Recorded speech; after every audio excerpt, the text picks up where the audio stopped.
Alors cette vidéo est la suite de la vidéo froid 345, remplacement d'un compresseur scroll de 160 kg en défaut d'isolement sur une PAC. L'intervention se passe mal, tuyauterie à modifier, retour d'expérience. Donc c'est la deuxième partie. Et donc je continue l'intervention. Rappel important, obligation réglementaire, code de l'environnement.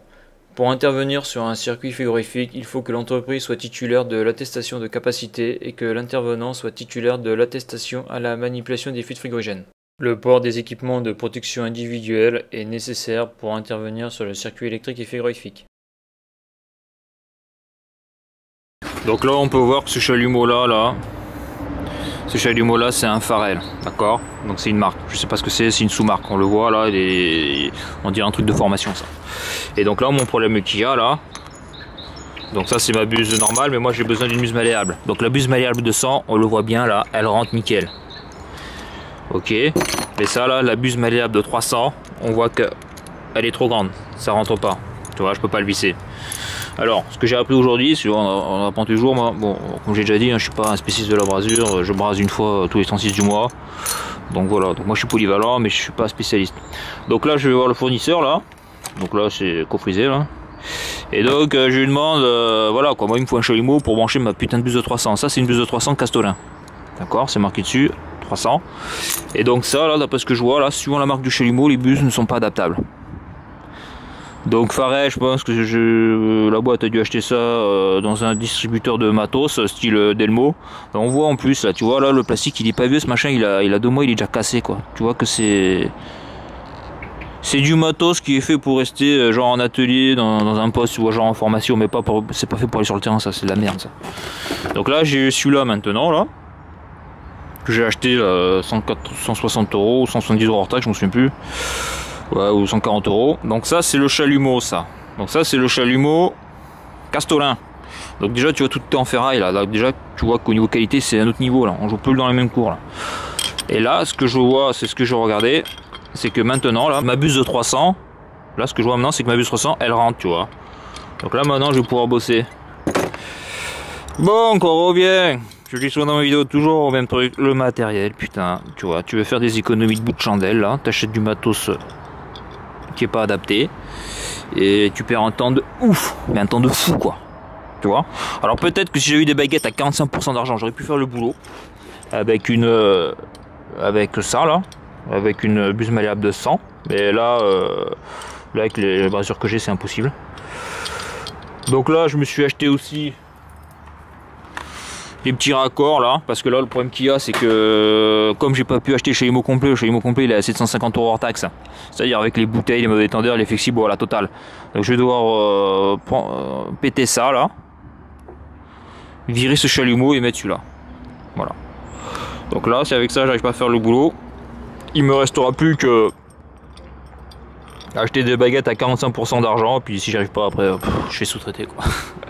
Alors lorsque je dis que j'aurais utilisé des baguettes à 45% d'argent, ce que je veux dire c'est qu'avec une buse malléable de 100, donc on peut passer un certain débit gaz, donc un certain débit calorifique, donc au niveau de l'oxygène et de l'acétylène. On peut augmenter le débit gaz en mettant plus d'acétylène ou plus d'oxygène, sauf qu'au-delà d'un certain débit, la flamme va être soufflée. D'où l'intérêt d'avoir des buses malléables de plus grande importance. Et d'où la buse malléable de 300. Donc moi la buse malléable de 100, je l'ai poussée au maximum jusqu'à temps que la flamme soit soufflée. Donc j'ai pu voir que c'était pas suffisant au niveau de la chauffe, j'arrivais pas à faire fondre la brasure, donc après il reste plus qu'à utiliser des baguettes où il y a beaucoup d'argent, parce que plus il y a d'argent et plus la température de fusion est basse. Donc là avec ma buse malléable de 300, je vais pouvoir faire le travail avec des baguettes à 34% d'argent, sur du 1 pouce 5/8. Donc à noter que je prends ce chalumeau là chez le fournisseur parce qu'il n'a que ça, que j'ai absolument besoin d'un chalumeau pour pouvoir finir cette intervention qui dure déjà depuis beaucoup trop longtemps, et que personne d'autre me prêtait un chalumeau, donc voilà, parce que sinon je n'aurais pas eu ce type de chalumeau là, j'aurais eu un premier prix. Un chalumeau premier prix avec une buse malléable de 300 qui va avec. Donc on remarquera que sur le chalumeau premier prix, donc là où il y a la flèche, il y a des colliers qui sont sertis, donc ça veut dire qu'on le voit très bien, je ne peux pas enlever les flexibles de ce chalumeau là, je vais devoir couper les deux flexibles pour pouvoir les mettre sur les prises du chalumeau d'en bas. Donc on voit que sur le chalumeau donc d'en bas, là où il y a la flèche, je peux dévisser les écrous, et donc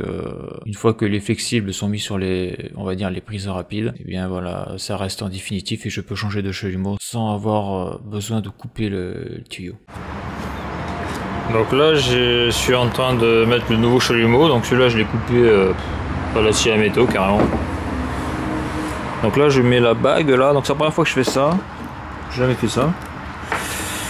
Donc là je mets une sorte de bague exprès là, on voit que ça va écraser le tuyau mais ça le protège, il y a une bague de protection là. Là on la voit bien là. Là on voit aussi que il y a un détrompeur, donc ça c'est un tourne à gauche. Et le tourne à gauche c'est pour l'acétylène. Comme ça au moins on peut pas se tromper. Donc là j'emploie pas le bon terme, un tourne à gauche c'est ça, hein. C'est ce qu'on utilise pour faire tourner un tarot lorsque l'on fait un taraudage. Donc là où il y a la flèche on peut voir qu'au niveau de l'écrou il y a un marquage sur le laiton alors que sur l'écrou du haut il n'y a pas de marquage. Donc ça veut dire que cet écrou là lorsqu'on le visse il ne faut pas le tourner dans le sens horaire comme tous les écrous, il faut le tourner dans le sens anti-horaire pour pouvoir le visser. Et donc celui-là qui est marqué c'est celui-là où va passer l'acétylène et l'écrou qui n'est pas marqué ben c'est celui-là où va passer l'oxygène. Donc c'est un détrompeur pour être sûr de ne pas se tromper entre l'oxygène et l'acétylène. Et c'est pareil au niveau des bouteilles, il y a des détrompeurs pour ne pas mettre par exemple un manodétendeur acétylène sur une bouteille d'oxygène et vice versa. Donc là on peut pas se tromper. Donc c'est pour ça que lorsqu'on leur accorde les flexibles, parce que là on peut voir qu'il n'y a pas les flexibles, il faut pas se tromper, surtout pas. Et donc il faut bien contrôler. Donc ça c'est le tourne à gauche, on voit il y a des marques là. Il y a un repère, ça permet justement de faire la différence entre l'oxygène et l'acétylène. Donc pour le visser ça marche à l'inverse d'une vis classique, hein. Donc ça marche au lieu de tourner dans le sens horaire, il faut tourner dans le sens anti-horaire.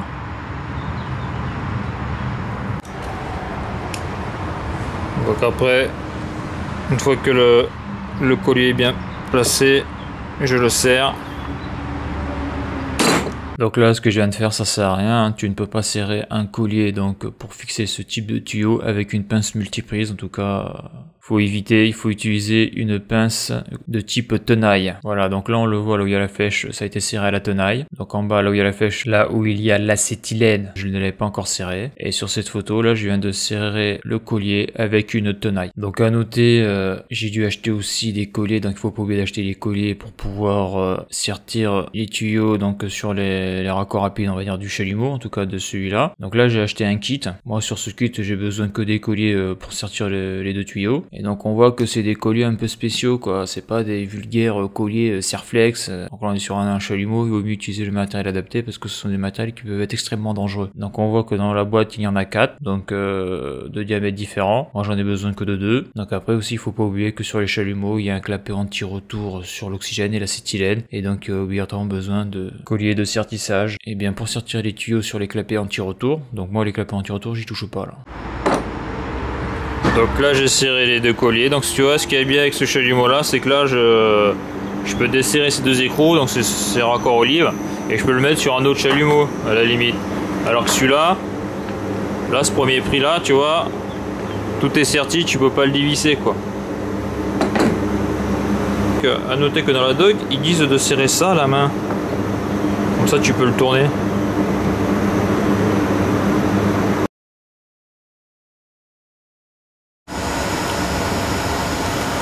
Donc là, je me prépare. Donc là, je fais une connerie là.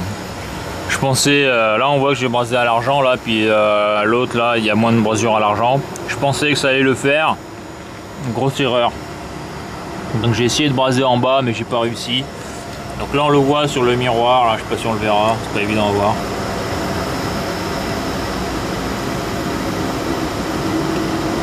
Mais faut que je brasse dessous comme ça là. Et le problème c'est que j'ai deux brasures à faire sur le manchon là et sur le compresseur. D'ailleurs j'ai été trop con, j'aurais dû commencer par le plus dur, c'est-à-dire en bas au lieu de commencer par le haut. Mais bon, j'ai fait en premier toutes les brasures qui étaient faciles à faire, c'est-à-dire sans le bec, sans la buse malléable. Donc là maintenant j'ai mis une buse malléable de 300, j'ai le chalumeau qui va bien. Mais bon, ça va être galère à faire. Ça va être très galère à faire parce que j'ai toujours ces putains de tuyaux qui me font chier là. Par exemple pour tourner un peu la tête là, c'est ça qui m'emmerde ça. Et ça, il y a ça aussi qui m'emmerde. Donc là il y a la tôle là, mais la tôle je peux pas l'enlever là, c'est le support inox là. On le voit là, c'est riveté et tout ça là. Ça je peux pas l'enlever. C'est sûr que si je pouvais enlever la tôle là, ça serait 10 fois plus facile. Parce que je pourrais être bien dans l'axe, ça serait vachement plus facile.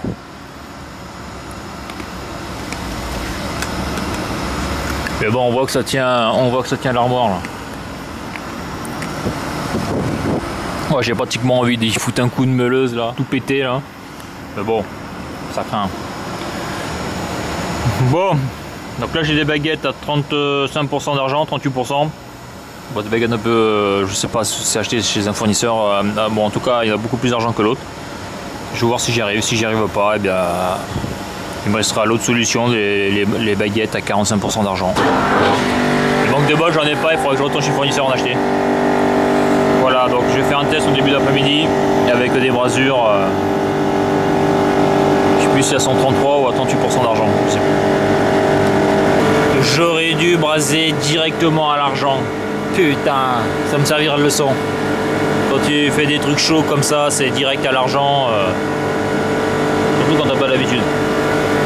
Donc les baguettes que j'utilise, hein, c'est des baguettes à 34% d'argent. Donc souvent dans la vidéo, je mélange parce que je ne sais jamais à quel pourcentage exact je brase. Mais là, je brase donc à 34% d'argent. Bien sûr, avant de braser, je mets des chiffons aux endroits sensibles de la machine et je les mouille avec de l'eau. D'ailleurs, j'ai un pulvérisateur pour les humidifier, ces chiffons-là, parce que bon, bien sûr, ils sèchent pendant l'intervention. Donc à noter, là, ce que l'on voit, là où il y a la flèche, là, toute cette matière blanche qu'il y a sur le compresseur. Donc j'utilise aussi du gel anti-chaleur que je pulvérise du côté de l'aspiration. Bon, je sais pas si c'est très utile, mais parce qu'en principe il n'y a pas grand chose de sensible à ce niveau là. Il n'y a pas de clapet, il n'y a rien quoi. Il y a juste une crépine à l'aspiration du compresseur. Alors sur cette photo, ce que je veux montrer, c'est justement là, c'est ce que je disais avant là, c'est que les deux tuyaux, donc entrée et sortie d'eau, donc au niveau de l'échangeur, sont très rapprochés donc de la pompe à chaleur. Et bon, ça gêne énormément pour les opérations qu'il y a à faire au niveau du compresseur. Donc que ce soit pour le débrasage et là le brasage. Donc comme j'ai dit, s'ils avaient décalé les tuyaux de 10 à 20 cm en plus, eh ben, ça aurait très fortement facilité l'opération. Parce que là, c'est une vraie galère pour bouger. Et pour se mettre dans la bonne position pour braser, quoi, avec le chalumeau et le miroir. Donc là, je viens de finir la brasure. Donc là, tu vois que la brasure, elle est... Donc là où il y a la flèche, elle est pas superbe. Elle est caca. Mais bon, j'ai chargé, j'ai vraiment chargé. Donc j'ai fait au mieux avec les données dont j'y disposais. C'est sûr que si ça sera à refaire, je ferai pas la même chose. Hein. Je m'y prendrai différemment. Donc après, cette brasure-là, est comme toutes les autres, je vais les contrôler au nitro, donc c'est-à-dire azote plus hydrogène. Là, il faut que je sois sûr qu'il n'y a pas de fuite parce que ça sert à rien de remettre la charge en fuite frigorigène s'il y a une fuite. Alors sur cette photo, on peut voir une brasure sur un autre compresseur, donc au niveau de l'aspiration, et ça, c'est une brasure du fabricant. Bon, je sais pas si on verra grand chose. Bon, mes soudures sont dégueulasses. Mais là, je vois qu'il y a de la matière partout. Bon. Je verrai ça, je mettrai du nitron. Hein. J'ai du nitron, j'en mettrai un petit coup, je verrai ce que ça donne. Mais en tout cas, c'est clair que tout de suite, là, c'est plus la même musique. Là, avec la bonne buse, et avec des brasures à plus de 30% d'argent, ça change tout. Donc après avoir brasé l'aspiration, je vais m'occuper du refoulement du compresseur. Donc là, ce que je vais faire là, c'est, tu vois, là j'ai décalé j'ai coupé l'ancien tube et tu vois tout ce que ça décale. Donc là, je vais mettre un manchon, tu vois. Je vais mettre un manchon, mais le problème qu'il y a, c'est que tu vois, les manchons sont vachement plus fins que les tuyaux en cuivre. Donc là, je vais me couper un bout de tube pour le mettre ici, là. Et après, je vais essayer de mettre le manchon. D'accord? Le but, c'est de recréer une surépaisseur là pour la solidité mécanique de ça là. Parce que là, quand tu vois l'épaisseur que ça fait, surtout au refoulement, c'est pas top. Donc là, je vais mettre un bout de tube ici et le manchon. Donc là, le décalage, il fait bien 2 cm. Donc ça fait 2 cm. Et là, on peut le voir, je le mets nickel. Voilà, là, je serai beaucoup plus tranquille en mettant ça, plus le manchon. Voilà. Et là, on est au refoulement, et au refoulement, c'est là où il y a le plus de contraintes. Donc là, j'ai rentré la pièce à l'intérieur. Donc là, on est bien là. Maintenant, j'ai plus qu'à mettre ça ici. Donc là, en principe, j'ai un collègue qui devrait m'aider, mais je suis tout seul. Je sens que je vais galérer, ça va m'énerver. Je vais péter un plomb. Parce qu'il ne me reste plus que ça à faire. Ça c'est facile, ça sera plus dur. Et quoi qu'avec l'argent, ça va être facile. Et mettre ça sous azote. Voilà, en croisant les doigts qu'il n'y ait pas de fuite. Donc à l'intérieur du manchon, je mets le bout de tuyau en 1 pouce 3/8, donc il fait 2 cm. Donc après, bah, je mets ce manchon pour faire la jonction des deux tuyaux, vu qu'il y a un décalage de 2 cm. Et comme j'ai dit, je mets un bout de tuyau à l'intérieur du manchon, parce que bon, on est sur le refoulement. Au refoulement, on peut monter en fonctionnement jusqu'à 42 bars. Et l'épaisseur du manchon, je la trouve beaucoup trop faible. Donc ça, c'est pour être plus serein. Alors là, j'ai fini les brasures sur la tuyauterie de refoulement. Donc il y a une brasure en sortie compresseur, 2 brasures sur le manchon du milieu et 2 autres brasures sur le manchon qui est derrière le compresseur. Donc un petit zoom là sur cette brasure là, donc sortie compresseur, donc on voit que c'est brasé à l'argent. La brasure n'est pas trop dégueulasse. Alors là sur cette photo on peut voir que sur le refoulement il y a une grosse goutte, il y a une grosse quantité d'argent. Donc le problème de l'argent, c'est que c'est assez fluide, assez liquide, et que ça peut faire ce genre de choses là. Donc ça veut dire qu'il faut bien doser. Donc bon, après c'est une question de pratiquer d'habitude. Donc là on voit que j'ai mis beaucoup trop de brasure à l'argent, parce que bien sûr là cet excès d'argent là qu'il y a sous le refoulement du compresseur au niveau de la brasure, eh bien ne sert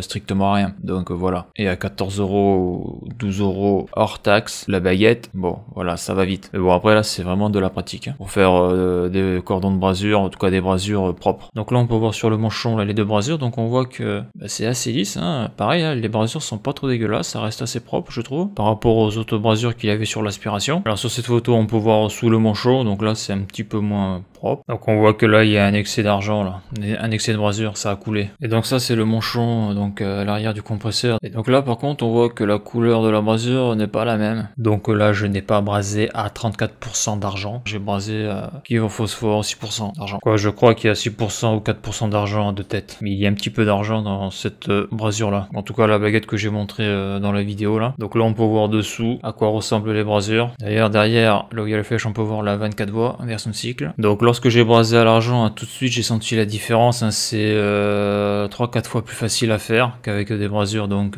avec très peu d'argent, sachant que la brasure que je trouve la plus esthétique c'est celle que j'ai faite là sur l'égalisation d'huile au niveau de l'Anaconda. Donc à chaque fois je faisais mes brasures en 2 temps. Première phase, donc je faisais rentrer donc la brasure hein, par capillarité, et après une fois que ça s'était fait, et bien tout autour de la brasure, je rajoutais de la brasure pour faire un chanfrein. En tout cas j'essayais de faire le chanfrein pour éviter tout risque de fuite, parce que souvent on se rend compte que lorsqu'il y a des fuites c'est souvent au niveau du chanfrein parce qu'il n'a pas été fait ou mal été fait. Donc, voilà pour les brasures au refoulement. Donc bien sûr lorsqu'on voit ça, en tout cas lorsque je vois ça je me dis que j'ai encore une marge de progression au niveau de la qualité des brasures, faire des brasures esthétiques. Donc là sur les prochaines photos là je vais montrer des brasures qui ont été faites par le fabricant. Donc là on est au refoulement d'un compresseur. Là on peut voir là au niveau des vannes d'isolement des détendeurs, donc là aussi on peut voir 2 brasures du fabricant. Là on est sur un T du côté du filtre déshydrateur, et là on est sur une tuyauterie qui sort de la machine. Donc on peut voir qu'au niveau des brasures il y a moins de déchets, beaucoup moins de brasures en trop, c'est mieux fait quoi. Donc maintenant le premier moment de vérité, la mise sous pression du circuit frigorifique. Donc là j'ai fini de braser, donc là je monte un peu l'azote, j'ai foutu un peu de nitron aussi. Là je vois j'ai mis 3 bars, ça n'a pas l'air de baisser pour le moment, donc ça va. Oh, tu me diras 3 bars c'est que dalle, mais c'est pour voir si j'avais pas laissé un trou avant d'envoyer à l'azote, parce que s'il faut rebraser obligatoirement il faut dépressuriser le circuit. Donc là j'utilise le Carly là, et on voit que celui-là par contre par rapport à l'autre qu'on voyait dans les autres vidéos là précédentes, ça fait de la mousse et ça reste, tu vois, c'est plus intéressant. Donc là je vais mettre 10 bars sous la BP, donc là pour le moment d'azote. Donc là il n'y a pas l'air d'y avoir de fuite, c'est pour ça que le nidron c'est bien aussi pour ça. Le problème c'est que comme c'est une grosse pompe à chaleur là, avec mes bouteilles de demi-cube, quand ça va pour monter à 10 bars, je vais flinguer une bouteille quoi. Putain. Mon chèque va faire la gueule là, parce que je vais devoir. Bon, j'en ai pas beaucoup, il va falloir que je retourne chez le fournisseur en chercher quoi. Ah ouais non mais là tu mets pas du fuite si t'es pas sûr que. Si t'es pas sûr à 100% qu'il n'y ait pas de fuite quoi. Non, on le voit.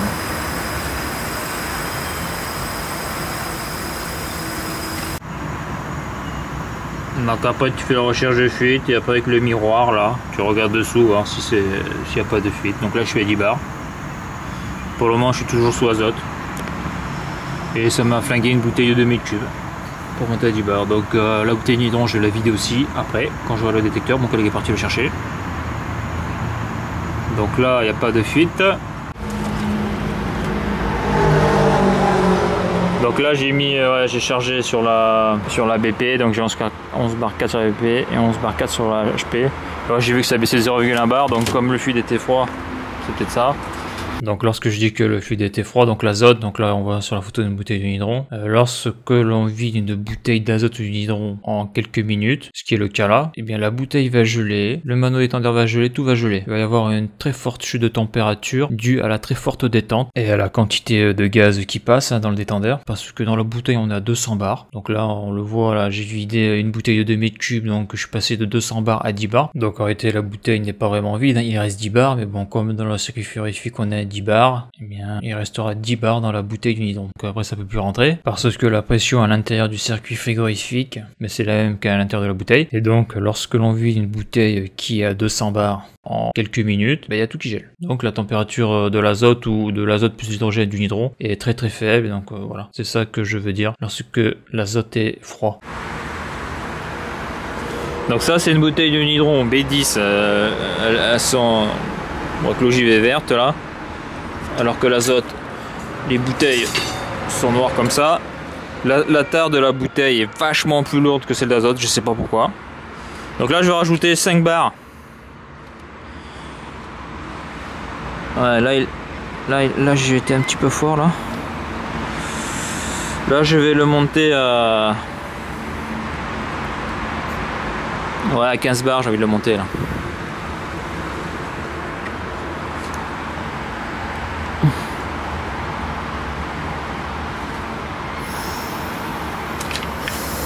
Voilà, je vais la monter à 15 bars parce que là je suis sur la BP. Il n'y a pas de bouteille anti-liquide cette machine. Sur la bouteille anti-liquide, il y a une soupape. Donc là, je pense qu'il n'y en a pas. Donc là, je vais la monter à 15 bars. Et après, je passerai le détecteur d'hydron. Comme le détecteur d'hydron est très sensible. Voilà, 10 bars d'azote, 5 bars d'hydron, ça devrait le faire.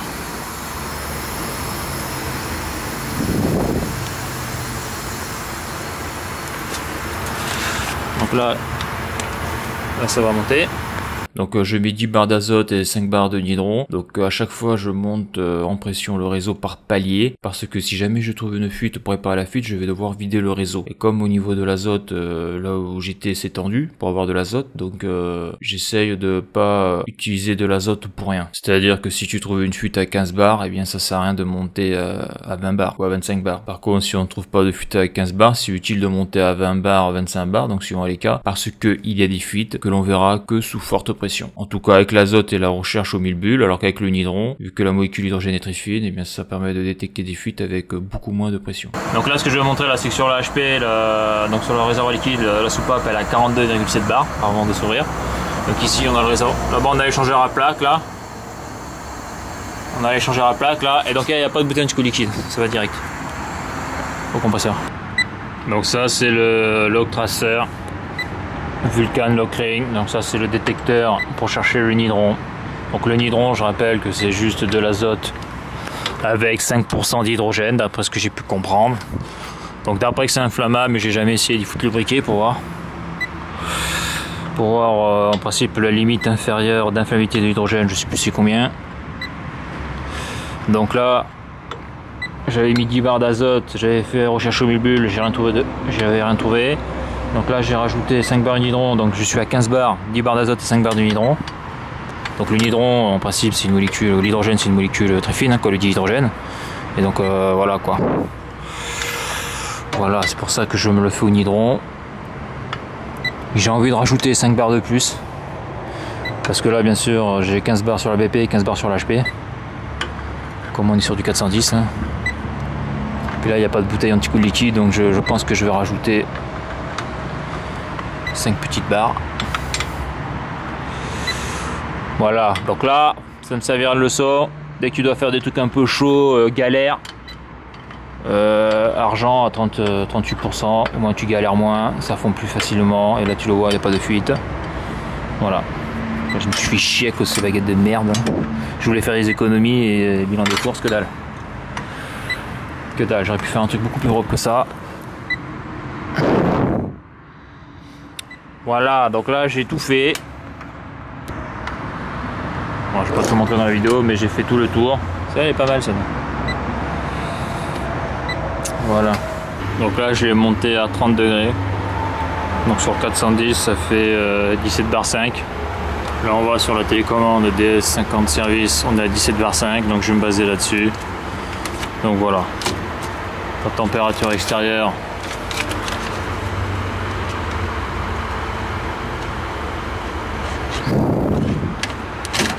Je sais pas combien elle est. Bon, là je vais un peu ranger le matos et je vais voir après. J'écrirai là-dessus la pression et la température.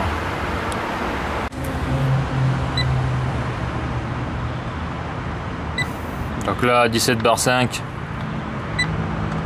Petite recherche de fuite au nitron. Donc bien sûr avant je suis pas monté, comme j'ai déjà dit, je suis pas monté directement à 17 bars, hein. J'ai d'abord fait au 1000 bulles, que ça sert à rien de monter en pression s'il y a déjà une fuite quoi. Mais là j'ai pas trouvé de fuite, donc après il faut monter en pression. Je vais rester à 17 bar 5 hein. Parce que là je pratiquement plus d'azote. Donc voilà, donc là pour le moment ici là ça a l'air d'être bon. Donc là je fais les endroits sensibles, je le filme. Comme ça j'aurai une preuve. Comme ça j'aurai une preuve que j'ai fait recherche de fuite. Hein.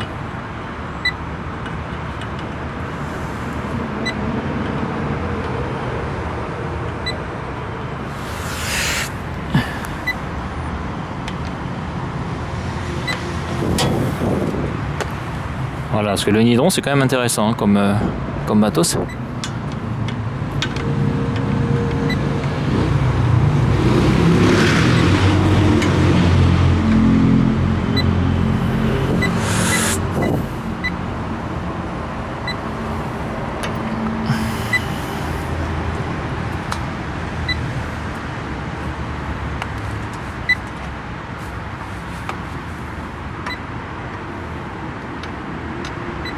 Ouais, donc là je l'ai fait, ouais. Putain, je me souviens même plus quand. Je suis à moitié fou. Là. Et il m'a fatigué ce compresseur. Donc quoi. Voilà, donc c'est là que je vais faire.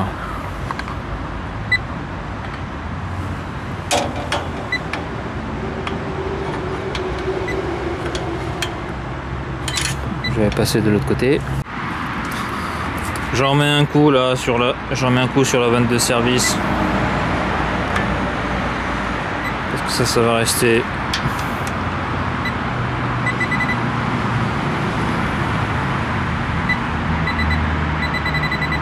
Ça, il faut que je le serre ça. On l'entend, ça s'excite un peu, mais je l'ai pas serré le bouchon. Je vais pas serrer le bouchon.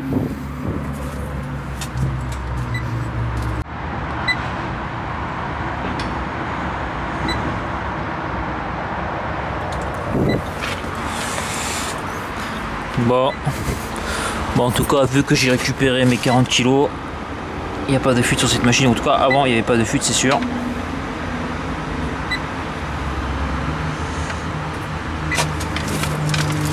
Là, lui, voir s'il n'a pas morflé, lui.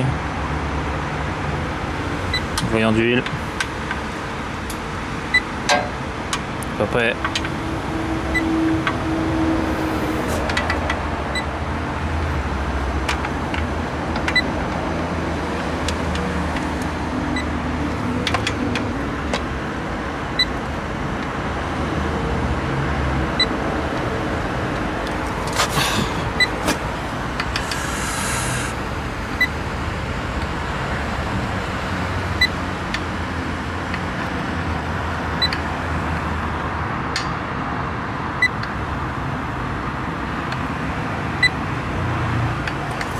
Bon, il n'y a pas de fuite. Voilà, il ne reste plus que celle à finir. Donc là j'ai fait le tour, j'ai rien trouvé, donc on peut se poser la question s'il marche. Hein. Mais il a l'air de marcher. Ouais, voilà, là c'est la méga fuite, là j'ai saturé là. Donc il marchait bien. Il marchait bien le petit.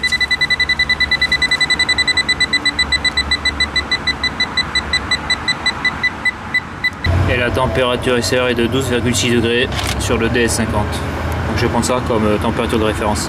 Donc là j'ai fini ma première recherche de fuite là, donc sur toute la machine, et donc je ne trouve rien. Donc là ce que je fais là, c'est que je relève la pression, donc c'est 17 bars en pression relative, et la température qui est de 12,6 degrés. Et donc après je vais revenir le lendemain voir si ça a bougé ou pas au niveau de la pression et de la température, pour savoir s'il y a une fuite ou pas. Aujourd'hui qu'est-ce que je vois? Je vois qu'il y a une différence de pression sur la BP de 0. Alors je trouve 17,4 bars, hier j'avais 17,4 bars, aujourd'hui je trouve 17 bars. Donc avec une température hier de 12,6 degrés, aujourd'hui 9,9 degrés, donc par rapport au coefficient là je trouve 0,644 et aujourd'hui je trouve 0,0136, donc on voit qu'il y a une différence de 8. Sauf que entre hier et aujourd'hui, là cette nuit là, le collègue me dit que il y a eu un défaut manque d'eau. Donc hier quand j'avais fait mes relevés de pression et de température, au niveau de l'échangeur à plaque on était à 40-45 degrés. Et donc là l'échangeur à plaque il est à 20 degrés là. Donc ça procure peut-être une différence. Bon, hier j'ai fait le recherche hydron, j'ai rien trouvé. Après bon, je pense que là le shredder il pisse là, donc je pense aussi que ça c'est pas super fiable.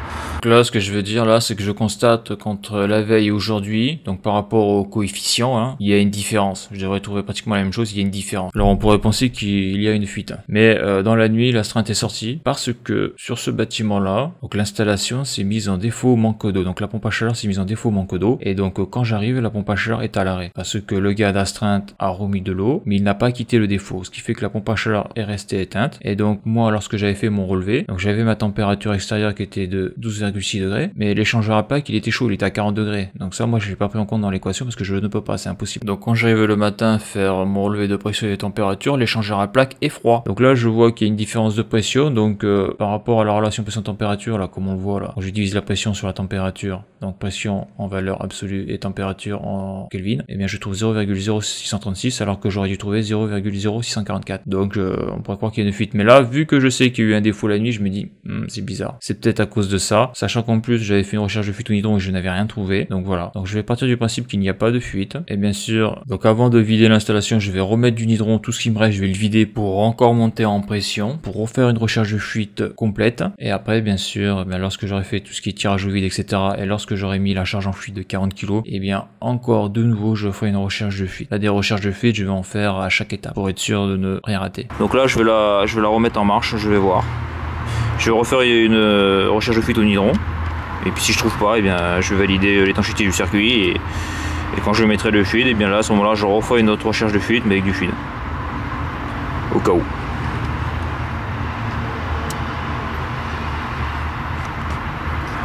Alors ce qui est marrant c'est que elle s'est arrêtée, mais c'est là que je vois qu'elle est buggée cette machine.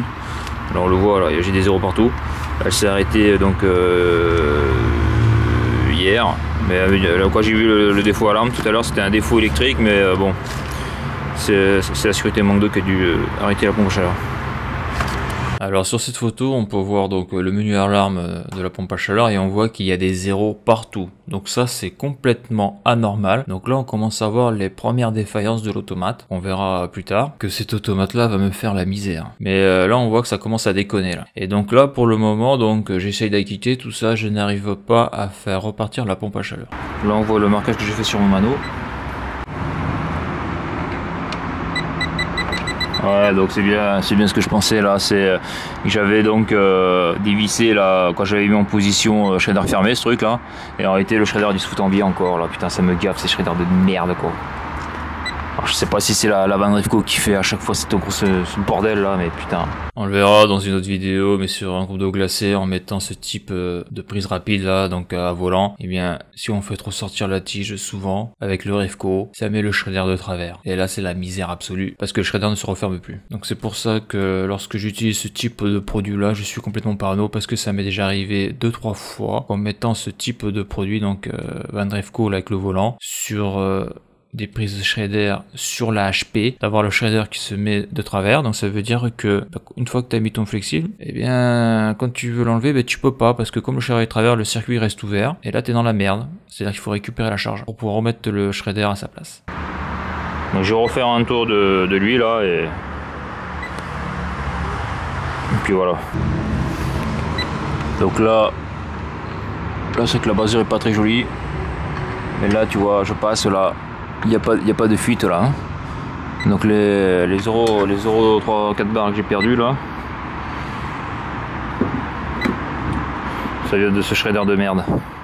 Ou de l'échangeur à plaque qui est froid, c'est-à-dire qu'il a perdu plus d'une vingtaine de degrés. Donc là, mon côté parano, je vais foutre un coup de 1000 bulles.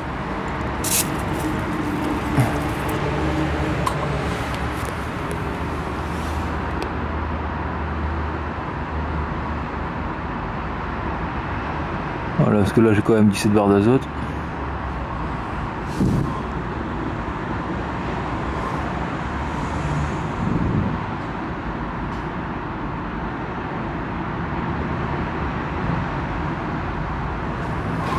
Donc des fois tu vois on voit des bulles qui se forment, ça c'est le 1000 bulles qui le fait ça. Quand la mousse tombe.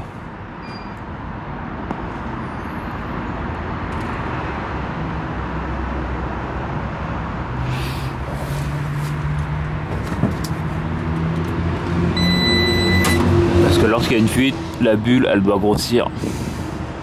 Ça doit plus bouger, ça doit grossir. Là, tu vois, ça grossit pas. Là, c'est ça qui est chiant, que c'est 1000 bulles. C'est pour ça qu'après, on peut vérifier. Alors, c'est pour ça que j'ai mis du nitron. C'est pour vérifier. On va remettre du 1000 bulles.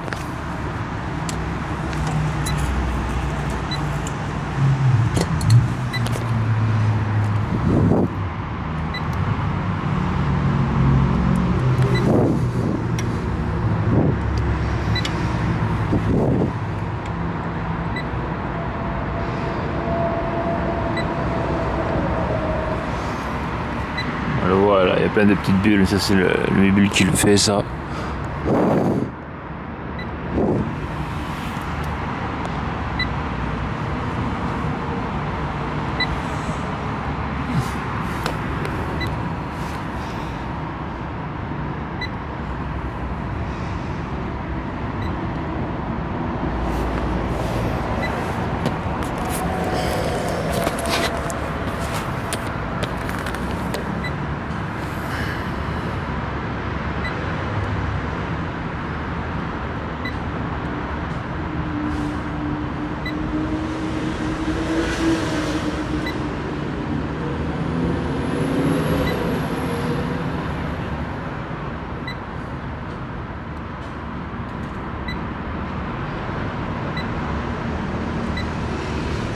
Bon, il n'y a pas de fuite. Il n'y a pas de fuite là. Bon, là, il n'y a pas de fuite. Donc là, non, je dis une connerie. Il est étanche.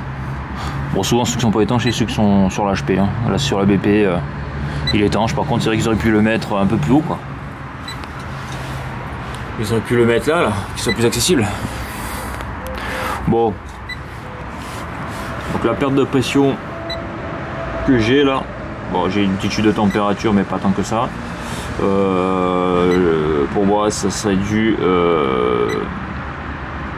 au fait que l'échangeur à plaque soit froid. Voilà. Et là, pour pas cher un défaut, parce qu'il y a eu un défaut cette nuit là, au niveau de l'eau là, et bon là, j'arrive pas à la faire repartir. Donc, j'ai refait une recherche au nitron là, avec le détecteur, j'ai rien trouvé. Donc, je vais partir du principe que c'est bon. Donc, je vais vider l'azote.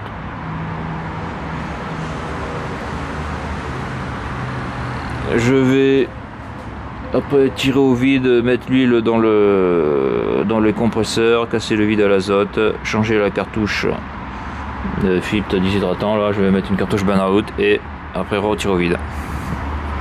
Voilà.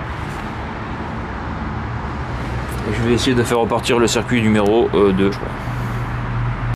Bon, écoute, là, je regarde s'il y a des fuites ou pas. Là, c'est sur. Là j'ai mis sous pression, donc là pareil, là le shredder, le push shredder, j'ai levé jusqu'à temps que je suis en pression, après j'arrête pour pas que le shredder se foute de billets là. Je l'ai fait plusieurs fois. Donc là j'en ai eu un coup, là ça a l'air d'être bon là.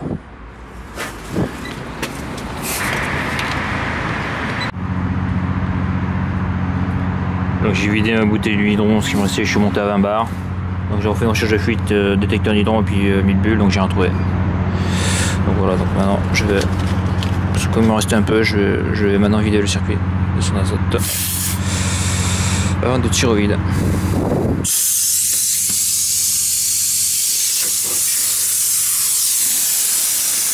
Alors pendant que je vide le circuit donc de son azote, eh bien je vais essayer de voir pourquoi je n'arrive pas à faire repartir le circuit 2. Parce que lorsque je vais remettre la charge en fluide dans la machine, il faut que la pompe qui irrigue l'échangeur à plaques fonctionne. Donc là, cette pompe à chaleur là, elle est sur une supervision. Donc, elle passe par une GTC, GTB, gestion technique du bâtiment, ou GTC, gestion technique collective, bon c'est à peu près la même chose. Donc là je vais plutôt l'appeler GTB, gestion technique du bâtiment. Et ici la GTB elle est complexe. Alors lorsque je dis qu'elle est complexe, c'est parce que sur cette GTB là, il y a tout type de machines de raccorder dessus avec différents types de bus. Il y a des passerelles pour passer d'un bus à un autre bus. Bon, c'est vraiment une GTB très complète. Et il y a des centaines de points sur la GTB. Ce que je veux dire par là, c'est qu'il y a des centaines de relevés de température. Les ventiloconvecteurs sont aussi dessus, donc il y a des centaines d'appareils sur la GTB. Là, je vais essayer de voir pourquoi elle ne démarre pas, parce qu'elle ne m'indique pas de défaut sur le circuit 2. Donc c'est ça qui me pose problème sur cette machine-là, c'est que j'ai pas de défaut, elle veut pas démarrer. Donc comme la pompe à chaleur est reliée sur la GTB et que je vois sur le Lennox qu'il n'y a pas de défaut, je me dis logiquement, donc c'est la GTB qui empêche le démarrage de la pompe à chaleur. Parce qu'il y a un asservissement de la pompe à chaleur sur la GTB, c'est la GTB qui peut, si elle le veut, arrêter ou mettre en marche la pompe à chaleur. Bien sûr, la température extérieure est faible, on est en demande de chaud. La consigne n'est pas atteinte, donc la machine doit marcher. Alors cette machine est très particulière, pourquoi? Parce que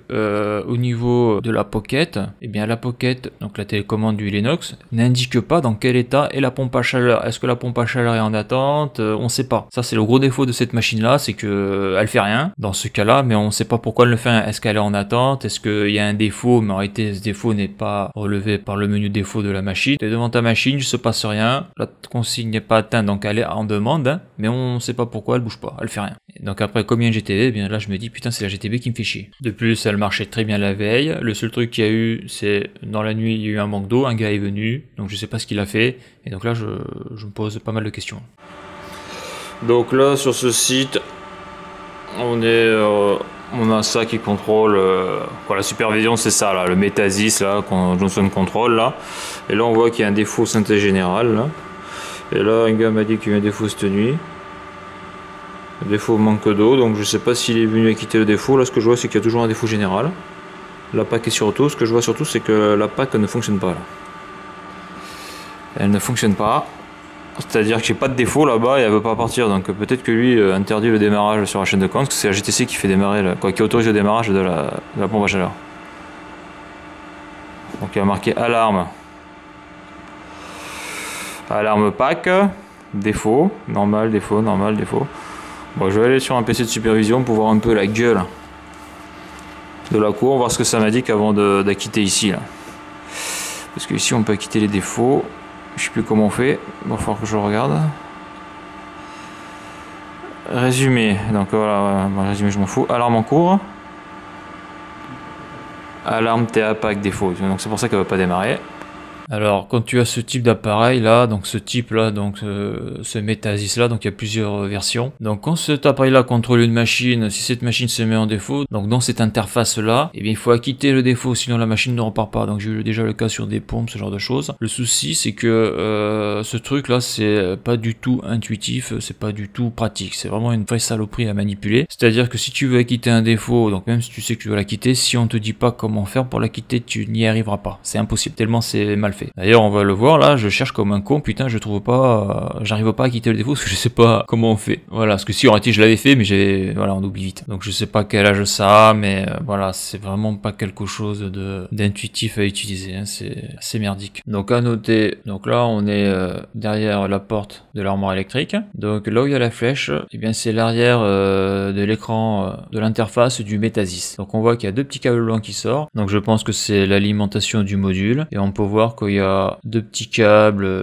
on dirait des câbles de commande déportés type pocket. Donc ça je pense que c'est un bus, et ça va sur un automate. Donc là on voit l'intérieur de l'armoire électrique, et là on peut voir les modules du Metasis. Donc voilà, donc ça c'est une sorte d'automate, et donc ça après ça va sur GTC, GTB, et donc par le biais de la supervision, eh bien on peut faire beaucoup de choses à distance sur cette installation là. À noter que c'est du vieux matériel et que ce que j'ai pu voir sur le terrain, en tout cas sur des grosses installations, c'est que c'est remplacé par du Saya. Les automates Saya, qui ont, il faut le dire, une interface tactile qui est beaucoup plus agréable. Donc aussi à noter, parce que cet exemple est très parlant, en tout cas pour moi, car j'ai travaillé en tant qu'électricien industriel et plus particulièrement en travaux neufs. Donc comme tu peux voir là en haut les câbles électriques, tu vois dans la manière ça sort, donc ça ressemble à rien, c'est dégueulasse et en plus les câbles sont pas repérés. Donc quand tu vois ça, tu peux te dire une chose, c'est que tu es sur une installation de tertiaire, parce que ça en milieu industriel tu le verras jamais, ou si tu le vois, ça veut dire qu'il y a de très très gros problèmes au niveau qualité, parce que moi ça je ne l'ai vu qu'en milieu tertiaire. En milieu industriel j'ai jamais vu des trucs aussi pourris au niveau des têtes de câbles, pas de repérage de câbles, voilà. Donc là rien qu'en voyant la photo, on sait qu'on est dans du tertiaire.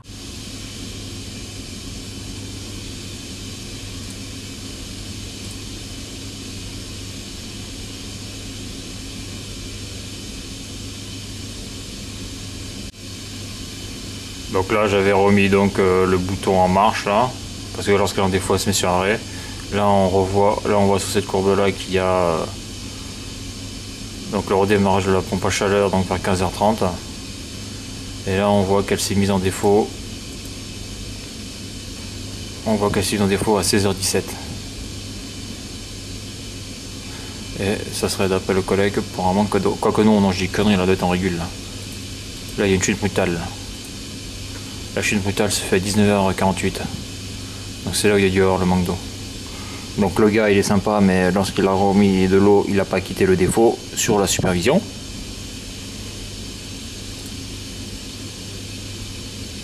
Donc là j'ai mis en marche, on voit que ça ne démarre pas.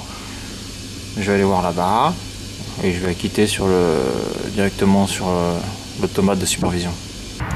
Donc là qu'est-ce qu'on voit là? La pompe à chaleur est toujours à l'arrêt pour longtemps là.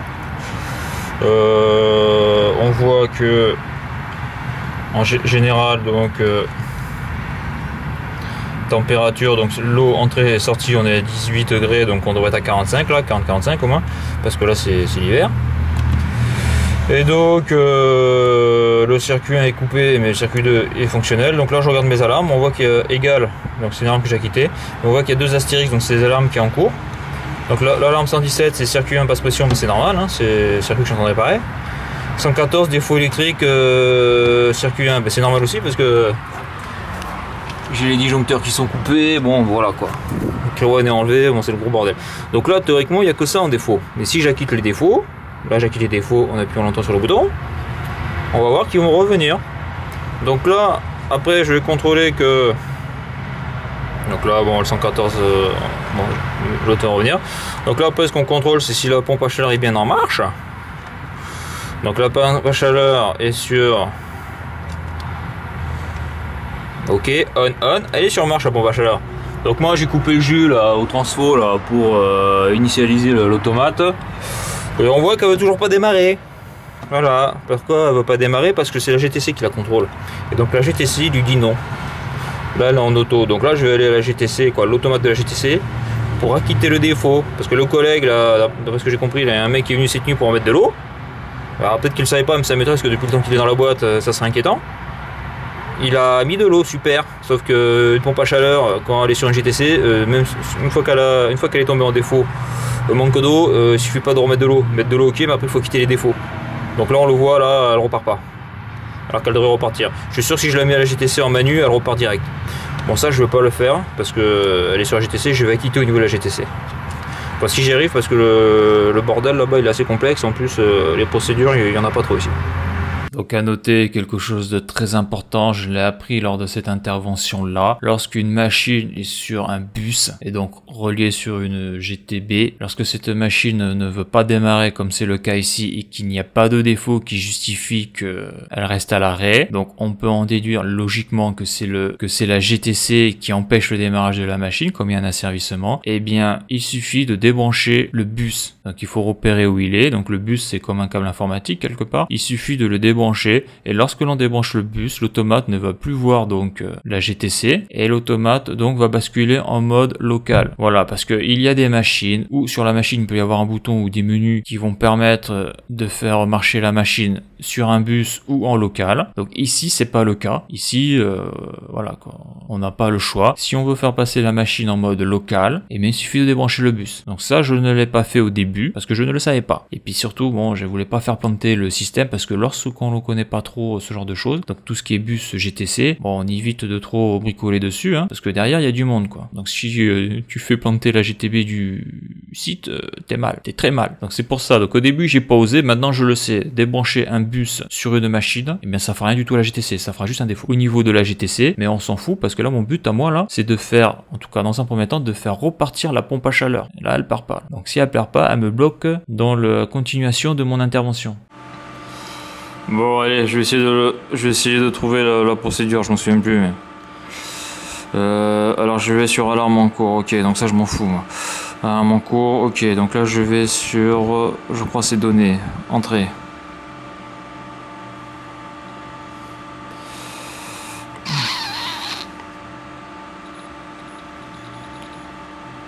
Non c'est pas donné, c'est pas donné, c'est pas donné.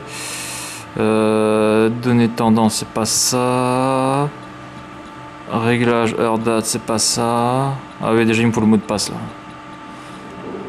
Alors le mot de passe, je sais plus ce que c'est.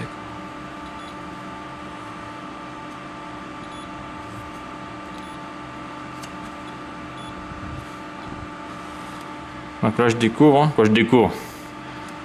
Je l'ai fait sur une autre machine, sur une station photographique, mais bon, c'est pas pareil. Hein. Mot de passe correct, ouais, super. Alarme sonore. Marche, arrêt, ouais. Ok, moi je veux virer cette alarme là, putain. Là.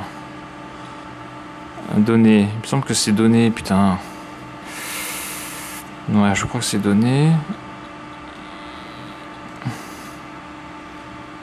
C'est pas donné, donc si c'est pas donné, c'est peut-être alarme en cours, mais je pense pas que ce soit ça là. Ouais, je sais que t'es en défaut là. Résumé alarme, non. Données de tendance, programme horaire, utilisateur, réglage heure date. Non, c'est pas ça.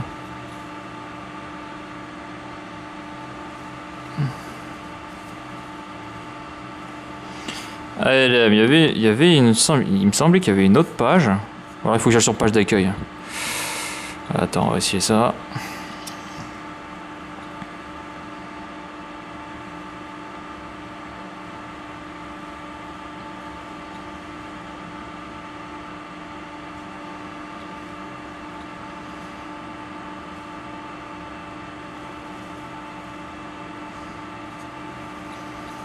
Putain, je sais pas comment on fait pour quitter cette alarme de merde là.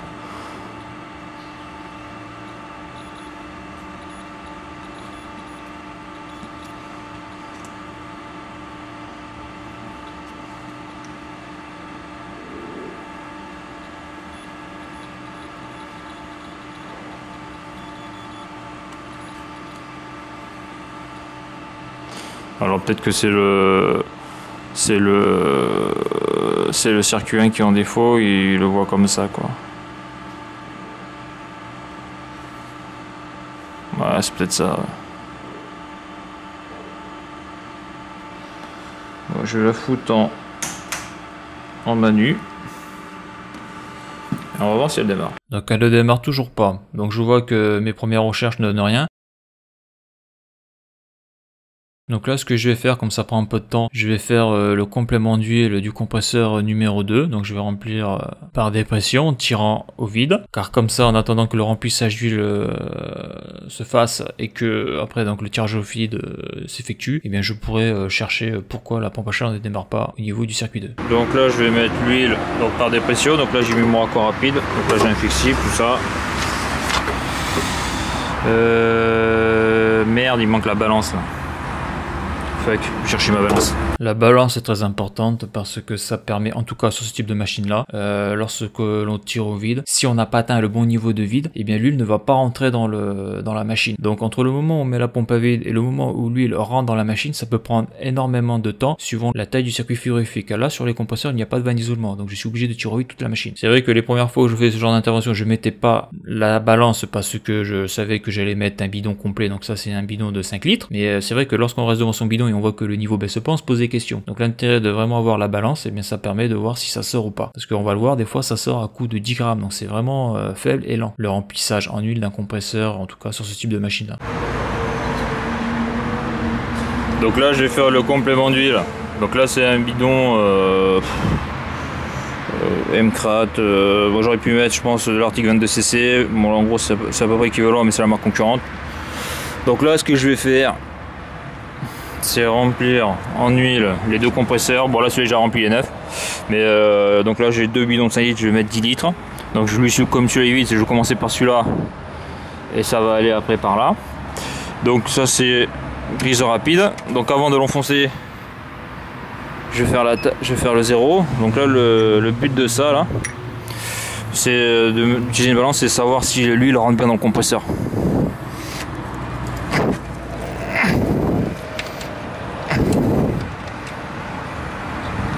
C'est quoi ça? J'ai mon raccord rapide qui vient de me lâcher en direct, cette merde là, putain j'hallucine quoi. Bon là ce que je vais faire, comme je suis en dépression, je peux me prendre le chou, hein, je vais aller directement comme ça. Sachant que là je suis en dépression donc ça va pas me gicler à la gueule, parce que ça il faut jamais le faire en pression ça, ce que je fais là. Il faut jamais le faire.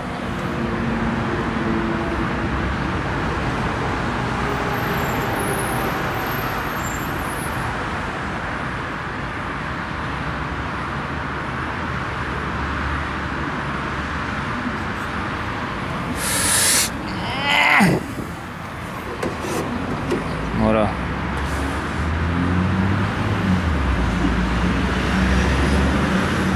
Ça a l'air de rentrer. Doucement, mais ça a l'air de rentrer. Donc là, on voit que ça rentre clairement là. Parce que la balance me permet de contrôler ça. Donc ça, ce que je viens de faire, là, il faut jamais le faire sous pression parce que là, avec l'huile, ça gicle direct dans la gueule. Il faut absolument une prise rapide. Prise rapide ou alors un push shredder là, avec un volant comme j'ai là-bas, là, le Revco là.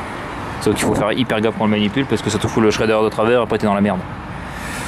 Donc là, le temps que ça aspire, il y en a pour un petit moment. Je vais aller voir du côté de mon défaut. Je vais mettre ça là, voilà. Donc voilà. Là, je pense qu'il y en a pour un petit moment là. 10h11. 10h11, j'ai déjà rentré 100 grammes. Donc là, je repars sur le dépannage. Donc d'après le collègue, je me serais trompé de mot de passe. Donc là aussi un truc que je voulais faire remarquer. Là on est dans des zones où l'accès est très restreint. Il y a toujours des gros cons qui ferment ces putains de serrures de merde là. Tu vois, t'as une porte là qu'il faut ouvrir, et ici t'as cette merde là, putain ça me saoule. Car en plus il n'y a pas la clé sur la serrure et je n'ai pas la clé. Donc là le mot de passe que j'ai mis c'est 1, donc ça serait le mot de passe, je sais pas quel niveau, mais niveau faible. Donc le mot de passe, parce que les mots de passe, il n'y a pas, dans ce genre de truc c'est toujours, c'est pas, en principe c'est pas des mots de passe très compliqués, hein. Parce que comme j'ai dit en plus pour accéder ici il faut, il n'y a pas d'enfant qui vient ici. Mot de passe erroné, visualisation, ok, donc c'est pas le bon mot de passe, hein. Putain. Super.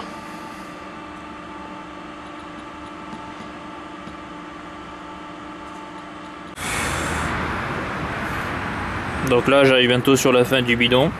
Donc là comme j'ai pas de vanne, ce que je vais faire après c'est je vais le desserrer ici. Comme ça le shader fera que l'air ne va pas rentrer. Parce que là si je fais ça, tout ça, si je sûrement que je vais lever, je vais faire rentrer de l'air à l'intérieur. Donc ça fera ça en plus à enlever donc tirage vide, donc je vais pas le faire. Donc là je finis ce bidon là, après je passe sur l'autre. Et une fois que l'autre est fini, je casse le vide à l'azote, je change le filtre, je mets un fil burn-out. Et après je fais gros tirage au vide toute la nuit et demain je charge. Car là j'ai pas envie de charger aujourd'hui. Donc je chargerai demain matin. Et je vais entre temps essayer de raccorder le. Quoi ici je vais raccorder la résistance électrique.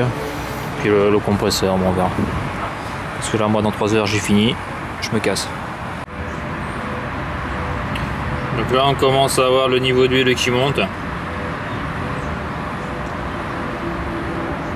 Mais je vais laisser continuer à monter parce que lorsqu'elle va se mettre en marche, après le niveau d'huile va baisser. Il doit rester 2,5 litres dans le bidon.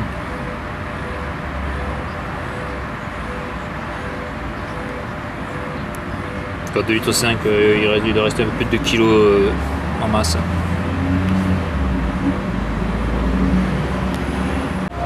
Donc là en plus le trou là, donc j'ai pété la rondelle là, j'ai enlevé. Donc le pressé-tube que j'ai là est trop petit, donc c'est celui-là que j'avais, tu vois. Donc là j'ai pas de pressé-tube, donc j'ai raccordé ça comme ça. Je vais envoyer le jus sur la résistance de carter pour que ça commence à chauffer. Là le bidon d'huile a bientôt fini d'être vidé, donc voilà.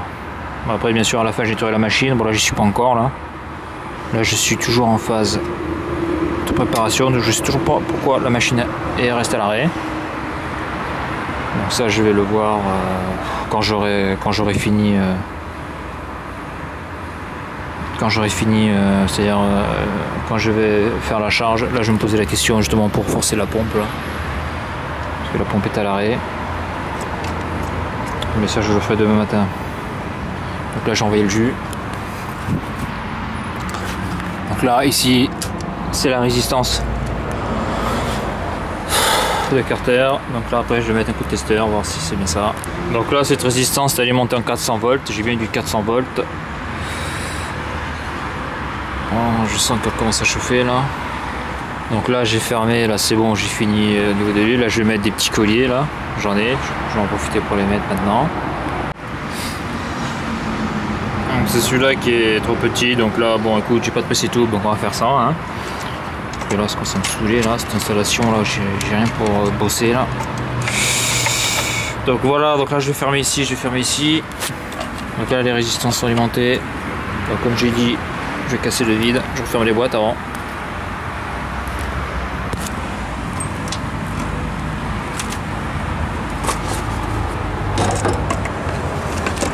Donc là j'espère qu'il reste assez d'azote pour casser le vide.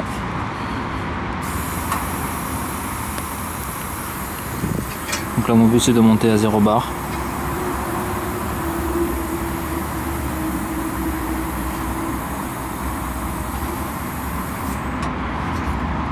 Voilà, donc je laisse ouverte. Je vais complètement la vider.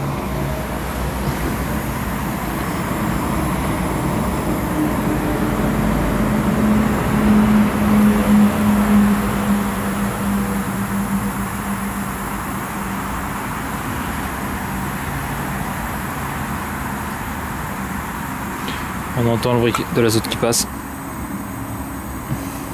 Donc là j'ai cassé le vide de l'azote, je peux pas monter plus, je suis à un peu plus de 0 bar. Donc là j'ai fini le fond de gaz qui me restait dans de mes 2 bouteilles. Donc maintenant je vais ouvrir le fil déhydrateur. Voilà, j'ai enlevé ça.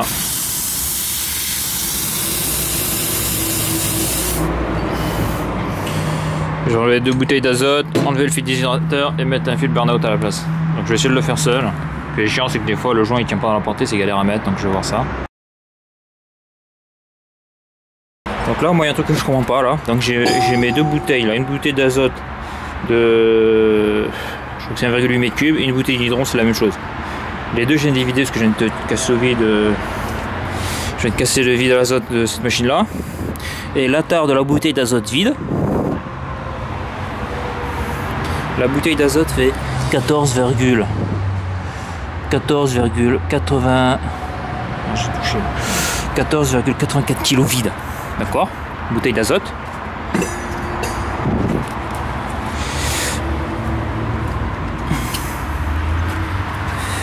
Et la bouteille de nitron vide fait 21,6 kg. Donc il y a plus de 6 kg, 7 kg de plus. La bouteille de nitron est 7, en tout cas l'attard est plus lourde de 7 kg. Alors les deux c'est de l'azote, sauf que là-dedans il y a 5% d'hydrogène en plus, je crois. Et je comprends pas pourquoi la bouteille de nitron est vachement plus lourde que la bouteille d'azote, sachant que ici on est bien à 200 bars, comme la bouteille d'azote, et 1,8 m3. Donc là pour le moment c'est quoi la bouteille d'azote? Parce que la bouteille d'azote là on est bien à 200 bars et 2 mètres cubes. Donc il y a un peu plus d'azote que de nitron dans la bouteille. Et celle-là, putain, elle est vachement lourde. Je comprends pas pourquoi il y a une telle différence entre ces deux bouteilles de poids. C'est un mystère, donc si tu sais, tu peux laisser un message dans les commentaires de la vidéo, sous la vidéo. Donc là on dirait que la tare serait de 13,5 kg et l'épaisseur, je pense que l'épaisseur de la bouteille serait de 3,8 mm. Alors que sur le nitron, on a une épaisseur de 6,3 mm et la tare serait de 20,5 kg. Donc pourquoi? Aucune idée. Pourquoi il y a une telle différence alors que les deux c'est de l'azote?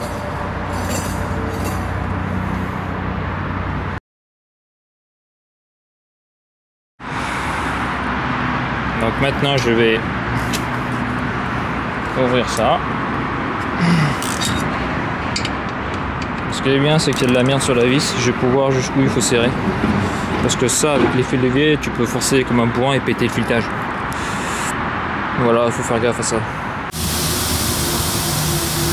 Donc là, je l'ai ouvert, la légère surpression d'azote s'en va. Donc là, bien sûr, il faut surtout pas se tromper de circuit. Hein. Sur ce circuit-là, il y a la charge. Pas se tromper de circuit frigorifique. Hein. Circuit fluidique. Donc là, avant d'enlever ça, là, la cartouche, je vais enlever le joint, j'ai tout nettoyé, que tout soit prêt. Donc là, tu vois, là, tu passes comme ça, là, avec un tournevis avec la bonne épaisseur. Et là, je vais faire tout le tour pour enlever l'ancien joint. Donc là, j'ai nettoyé les gorges avec de la toile émeri et mon tournevis. Donc là maintenant après là je vais nettoyer avec la toile émeri pareil. J'ai pas de cutter, j'ai rien. Voilà, je vois que je mets de la merde à l'intérieur, mais après je vais passer le chiffon quand j'enlèverai le porte-filtre. Parce que là tu vois la seule hantise que tu peux avoir là, c'est que tu laisses de la merde et que ça crée une fuite. Parce que là c'est mal. C'est pour ça que ça c'est important. Je vais bien nettoyer la merde sur les portées pour éviter d'avoir des fuites.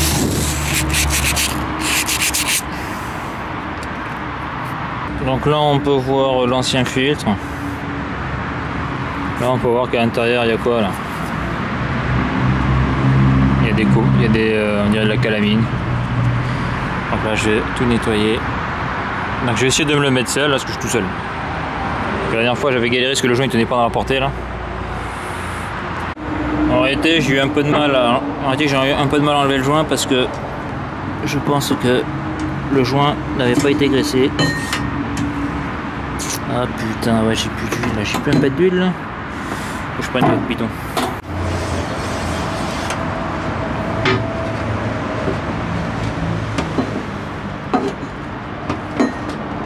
Bon, voilà, ici un peu d'huile toute neuve là, voilà. Donc là je fais ça parce que déjà je pense que ça va peut-être aider à couler, c'est sûr, à couler le joint. Et puis il faut graisser les joints. Parce qu'en principe ça doit s'enlever tout seul, mais bon si c'est pas graissé, ça s'en va pas tout seul. Bon, après l'intérêt c'est que là comme je me suis servi du bidon, pour faire le niveau là. Voilà. Ok, donc là j'ai foutu partout. Là pour ça pas de graisser, allez. Je vais ouvrir la boîte, donc ça s'ouvre comme ça. Voilà, boîte de conserve, intérieur les joints. Donc là super, j'ai réussi à le mettre. Là il va bien tenir. Donc ça c'est l'autre joint, donc il est trop petit. Donc là maintenant je vais mettre la cartouche et je vais enfoncer tout ça dans le porte-filtre. Donc j'ai d'abord mis ces deux vis là en plaquant bien là. Alors là je suis en train de mettre les autres vis. Donc c'est là je les ai pas serrées. Hein. Et j'ai contrôlé que le portier soit bien, que le joint soit bien sur la portée, donc ça a l'air d'être bon. À noter quand tu mets fil d'hési, n'oublie pas le ressort. Parce que tu vois là, je le mettais, je me dis il y a un problème, je trouve ça trop simple à mettre là. Voilà. Parce que si t'en chies pas un peu, c'est pas rigolo. Donc là c'est bon, j'avais oublié le ressort. Donc le ressort il est mis. Donc là il y a une petite encoche là, je pense que c'est pour aider à le mettre tout seul ça. Donc là en tout cas j'ai bien contrôlé que les joints soient sur la portée, tout ça, donc ça c'est bon. Là j'ai mis les deux ok, maintenant je vais pouvoir mettre les autres. Après je vais serrer en étoile. Et après tirage au vide et je plie le matériel et je me casse. Et demain matin je ferai le dépannage, si j'ai un peu de temps ça me dit je regarderai, mais là j'ai pas envie de me prendre la tête parce que j'ai galéré comme un connard aujourd'hui pour des conneries. Et ça s'amuse le cerveau ça. Problème de joystick, j'avais un véhicule et on me l'a pris quoi. Donc là maintenant je suis à patte, super. Alors lorsque tu enlèves la flasque, et bien derrière la flasque tu vois là ce qu'il y a sur la photo, il y a un ressort et il y a donc le filtre qui est pris en sandwich, là on va le voir après. Donc lorsque tu enlèves l'ensemble, eh bien t'as ça, donc dedans il y a des petits dépôts, donc ça après j'ai nettoyé avec un chiffon. Donc là la flasque, j'ai enlevé le joint et donc lorsque l'on enlève le fil déshydrateur, eh bien il y a une tige en ferraille qui traverse tout le fil déshydrateur, donc on avait pu voir qu'il y avait un écrou papillon et on voit qu'il y a une sorte de pré-filtre qu'il faut nettoyer. Et là on voit que il y a deux plaques mais qu'il y a une sorte de joint feutre, je pense pour éviter d'abîmer le fil déshydrateur lorsqu'on serre l'ensemble avec l'écrou papillon. Voilà, donc ça c'est le vieux filtre déshydrateur, la vieille cartouche, et ça c'est la nouvelle cartouche, donc en plus c'est un filtre anti-acide, donc celle-là elle est neuve. Donc le but c'est que lorsque l'on enlève la cartouche, c'est de la laisser à l'air libre le moins longtemps possible, donc il faut le sortir de son emballage au dernier moment. En tout cas lorsque tu enlèves ce genre de choses la première fois, il faut bien regarder le sens de montage, parce que il y a un sens au niveau de la cartouche, et après bien sûr il ne faut pas mettre une cartouche qui a été abîmée ou cassée, parce que ça arrive des fois lorsqu'on nous passe cette boîte de conserve là, et bien si tu la secoues un petit peu, si t'entends que ça fait des bruits bizarres, ben, ça veut dire que la cartouche a pris un pet, un shoot, et qu'elle est cassée, et qu'il vaut mieux en prendre une autre. Parce que ça m'est arrivé plusieurs fois ça, on me passe un fil déshydrateur neuf donc dans son emballage, je l'ouvre, il y a une partie qui est cassée quoi. Donc ça il faut le contrôler, car si elle est cassée, la cartouche tu ne pourras pas la mettre dans le porte-filtre. Donc là j'ai serré, mais j'ai pas serré comme un bourrin parce qu'avec ça, avec les fils de vie on a énormément de force, hein. Je suis sûr que je pourrais péter la tête des vis. Donc là je vais pas mettre sous azote parce que j'en ai plus. Donc bon, les portiers sont propres, les joints sont neufs, donc ça devrait le faire. J'ai mis le ressort, bon tout est serré maintenant. Donc ce que je vais faire, je vais tirer au vide comme j'ai dit tout à l'heure. Et demain matin, lorsque je commence à mettre du fluide, avec le détecteur de fluide, je verrai si c'est étanche ou pas. Voilà. Et je chargerai ici là sur la ligne liquide. Voilà. Donc on va faire une liquide du côté de la batterie extérieure. Parce que là au moins il y a de la place pour foutre le fluide. Voilà. Qui est donc l'évaporateur l'hiver, parce que là on est en mode chaud. Voilà, j'ai caché la pompe à vide, c'est bien si elle n'est pas trop brillante. Voilà. Parce que là elle va tourner la petite toute la nuit.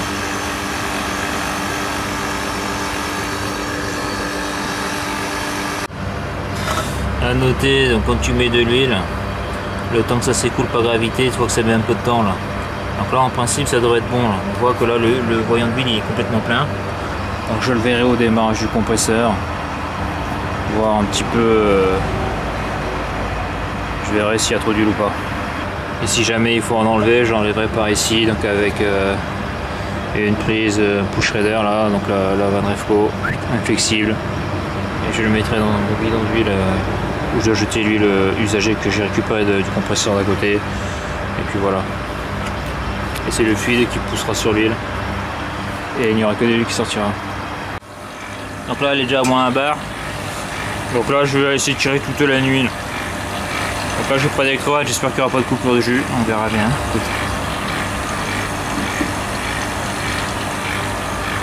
Hein, quand tu fais du froid, tu te fous du matos fonctionnel. Voilà.